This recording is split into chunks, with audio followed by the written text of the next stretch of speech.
இல்ல மெக்காலே என்ன சொல்றான்? 1835 போய் அவன் பிரிட்டிஷ் பாராளுமன்றத்தில் பேசும்போது அவன் சொல்ற வார்த்தை, நான் இந்திய நிலப்பரப்பு முழுக்கும் குறுக்கும் நெடுக்குமா பயணிச்சு பார்த்துட்டேன்,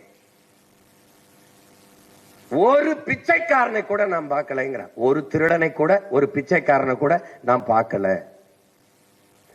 அவ்வளவு அறம் சார்ந்த மக்களாக அந்த மக்கள் இருக்கிறாங்க.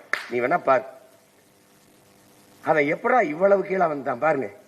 இவ்வளவு இந்த 100-150 ஆண்டுகள் இவ்வளவு கேவலமா இருந்தான்.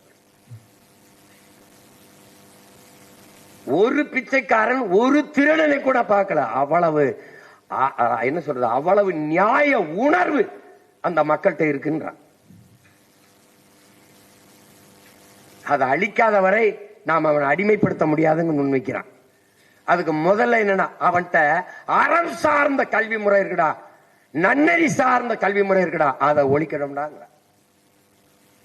அதுக்கு எனக்கு ஒரு பாடத்திட்டம் இருக்குடாங்கிறான். அதை விளக்குறான், புரொசீடுங்கிறான். இதுதான் நடந்தது. அதை இன்ன வரைக்கும் படிச்சுட்டு இருக்கோம்.